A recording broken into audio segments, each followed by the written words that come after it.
Welcome back to your ultimate pit stop, Piston Pundit. Today's story didn't begin with EVs, batteries, or satellites. It began with politics, leverage, and trust. 1 year after Donald Trump's return to the White House, tariffs hardened, rhetoric intensified, and technology slid squarely into the political crosshairs. What followed wasn't a loud rupture, but a quiet recalibration. Allies rethinking how they move data, secure infrastructure, and even build vehicles. From Canada's Arctic systems to Europe's EV and satellite strategies, dependence itself is now treated as a mechanical weak point. Here are the shifts reshaping the automotive and strategic landscape.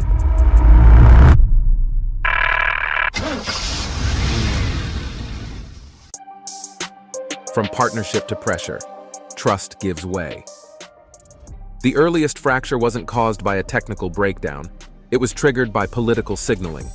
In Trump's second term, tariffs on allies returned under the banner of fair trade, but the subtext had changed. Canada was framed as economically dependent, while the EU was treated less like a partner and more like a pressure point. For automotive supply chains, this landed like a mistimed ignition pulse. Modern vehicle production is a finely balanced powertrain. Canadian steel and minerals, European electronics, US assembly, then cross-border distribution. Tariffs didn't just add frictional losses, they introduced uncertainty into long-cycle planning. OEMs and Tier 1 suppliers began asking a deeper question. If trade leverage can be pulled unilaterally, what other systems are exposed? As technology entered the frame, the concern intensified.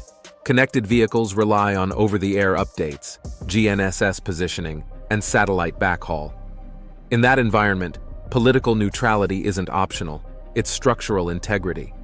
And once trade pressure spills into technology, the risk no longer stops at borders. It concentrates around who controls the systems themselves. Tech tightens as leverage, power shifts exposed. That unease sharpened around Elon Musk, whose companies span EVs, launch systems, and satellite broadband. In early 2025, his increasingly political posture, public clashes with European regulators, barbed remarks toward Canada, and alignment with Trump-era narratives shifted the risk calculus for US allies. The issue wasn't ideology, it was control. When privately owned infrastructure becomes politically expressive, access itself can become leverage. In automotive terms, that's like letting a third party govern your ECU firmware. Fine until priorities diverge. Debates around Starlink had already exposed this vulnerability. Questions over service prioritization and throttling reminded governments that connectivity can be constrained. For militaries, logistics fleets, and increasingly software-defined vehicles, that's an unacceptable single point of failure. And as governments absorbed that lesson, one region felt the implications more urgently than most. Before we delve deeper, do us a favor and smash that like and subscribe button. This helps us reach more auto enthusiasts just like you. Now, let's shift gears and steer towards our next point. Canada's Arctic alarm, sovereignty meets satellites. Nowhere did that realization hit harder than Canada's Arctic. Satellite links there aren't a convenience, they're mission critical, underpinning surveillance aircraft, radar upgrades, drone patrols, and NORAD early warning systems. In that environment, reliability equals sovereignty. Ottawa's reassessment of Starlink use followed rising trade tensions. While civilian adoption remains broad, political trust eroded fast. Ontario's cancellation of a major Starlink contract for northern communities signaled a strategic pivot, not a protest. Enter Eutelsat, offering sovereign capacity, dedicated bandwidth under Canadian control. The reported $250 million cost mattered less than the principle. Raised at the G7 level, the message was clear. Allies are redesigning their systems, so no external switch can cut the signal. But Canada wasn't acting alone.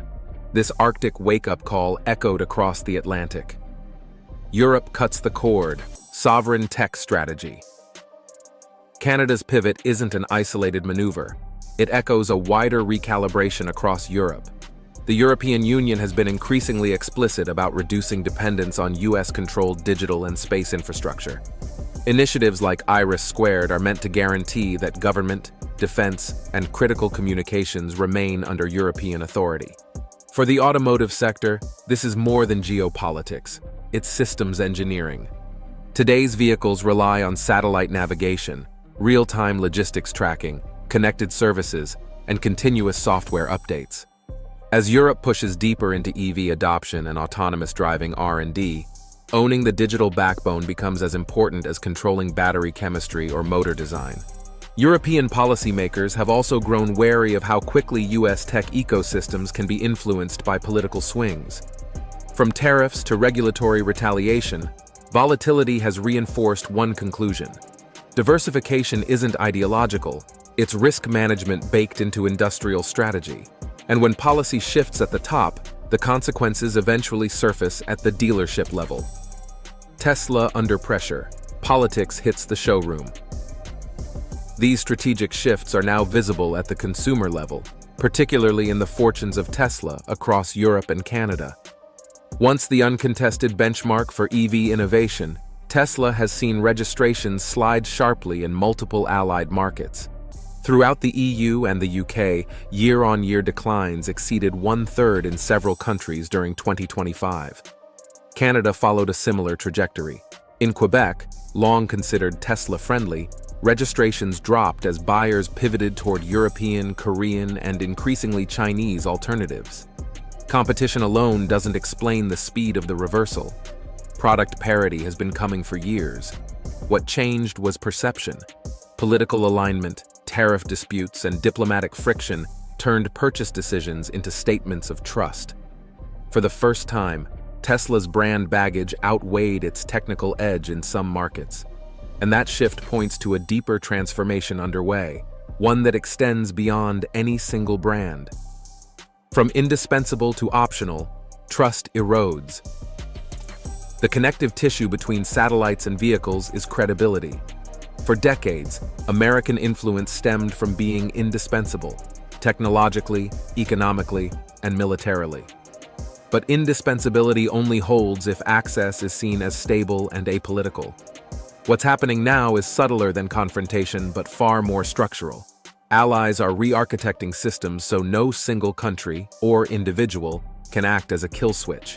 Satellite constellations, EV supply chains, software stacks, and defense platforms are being diversified simultaneously. For the automotive industry, this marks a fundamental shift. Vehicles are no longer standalone machines. They're nodes in geopolitical networks. Connectivity choices are strategic choices. Supplier selection is a security decision.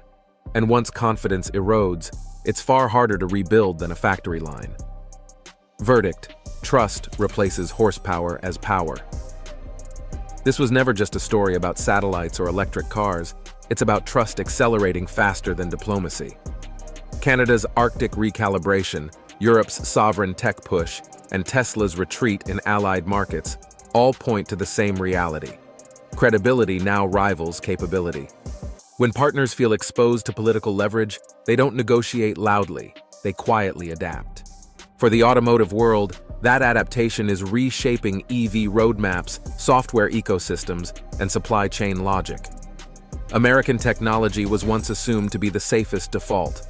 Today, allies are engineering systems designed to function without it. So here's the question for you, and for the industry watching this unfold. Is technological leadership enough if political trust erodes? Can automakers truly stay neutral in a world where connectivity is strategic? And will diversification make vehicles and nations more resilient or simply more fragmented? Let us know your thoughts and experiences in the comments. If you want to stay ahead of the next vehicle updates and deep dives, subscribe to Piston Pundit. Thanks for watching, and we'll see you at the next pit stop. You can now check out any of the videos on the screen. There's plenty more to explore.